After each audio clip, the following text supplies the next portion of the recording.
Most people spend thousands on drift cars, tires, fuel, even repairs. I had none of that. I just had 5 days, a crazy idea and a homemade drift cart. The question was, could I actually pull it off? Because I want to learn how to drift. proper sideways chaos, smoke everywhere, the whole Tokyo Drift vibe. You know what I mean? But this is my car. It's a front-wheel drive. You're not sliding this thing. You're understeering into a curb. So I thought I'd just grab a cheap drift car and call it a day. But the deeper I looked, the more expensive cheap started to feel. After hours of searching, I almost gave up on drifting, when suddenly I found this video of Larry Chen. This is actually drifting. There's no like faking this sideways action. So I decided to build one.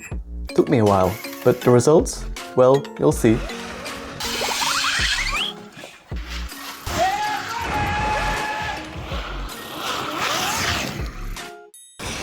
I want to learn how to drift. Like actually drifting. Sliding through corners, smoke everywhere, pretending I'm in Tokyo Drift.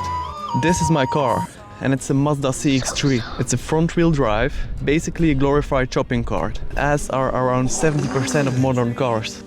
So I started looking at other options, like buying a cheap drift car for the weekends, just for fun. So I checked out the BMW E36. It does look mint, but I really wanted something cheaper. What about an E46? Boom! 5 options. But wait, 300,000 kilometers on a BMW? These things become endless repair nightmares as they age. Scotty said no. Alright, what about something more reliable, like Japanese style? Mazda Miata. Decent price, but honestly, it looks like a bug or something. Lexus IS200. Oh, 300,000 kilometers again. But it's a Toyota, so it's probably fine. Probably. Nissan 350Z. Forget it. Those prices made me literally cry. So yeah, I'm cooked. Maybe the Lexus would work, but the car isn't the only cost. You need basic insurance, tires, fuel. It's like $51 for 8 gallons here in Europe. Yes, we pay double the price of gas. Please send us some freedom. Oh, and repairs. Oh, you motherfucker! Oh shit! God damn it! Same shit, different day. You will break something, especially if it's a BMW. And just when I was about to give up on drifting forever, I saw this video by Larry Chen with Battle Aero, and they said the following. So I want you to make something like drifting really accessible. So I built this.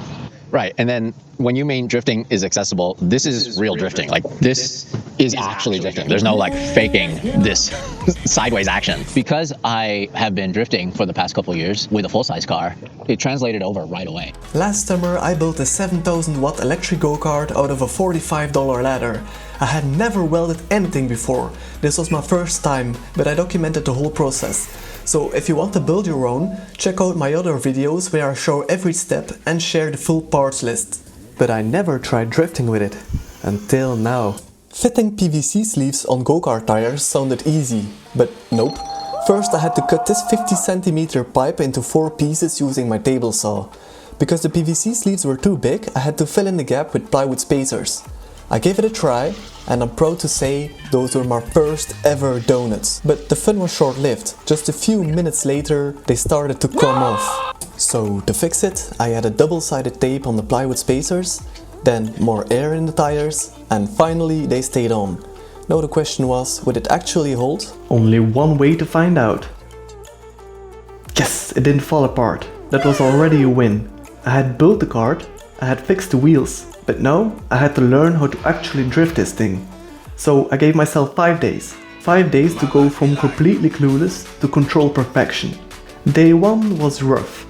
I first tried a basic donut, which is super easy. You just turn and give it some beans. But then I tried a counter-steer donut. And well, nope, it didn't work. So I decided to invite some friends over to try it too. Je weet de controls, hè?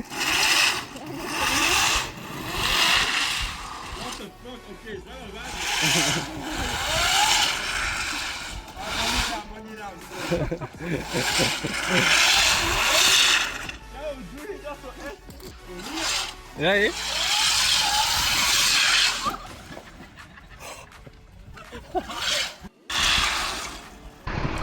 Ja.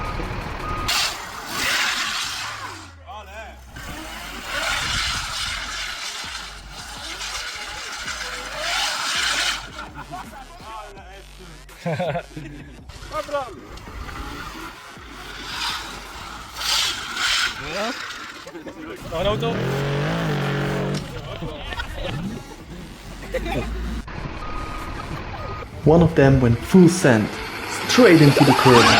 He blamed tires, I call it a skill issue.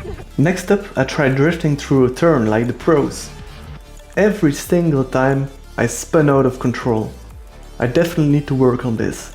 As you just saw, there were other people on this parking lot. All I got was a mildly passive-aggressive look.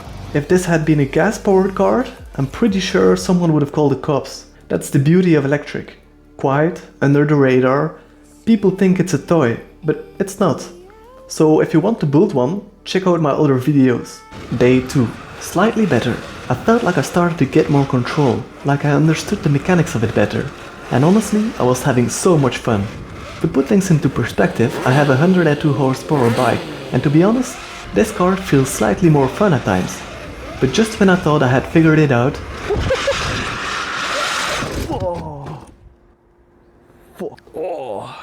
I hit the curb hard. Yeah.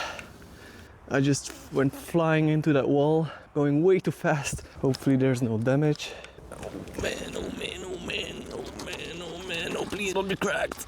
Don't be cracked. It's not cracked. Yeah. Oh man, is it bent? It doesn't seem to be bent. Whew. Okay, beautiful sunset. Maybe this is my cue to go home. On day 3, I didn't land one successful drift. It was like all my previously acquired knowledge was lost during that crash from yesterday. Every single attempt ended with the rear swinging out too far, spinning me out again and again and again. I just couldn't get it under control, no matter how hard I tried. But by day 4, something clicked.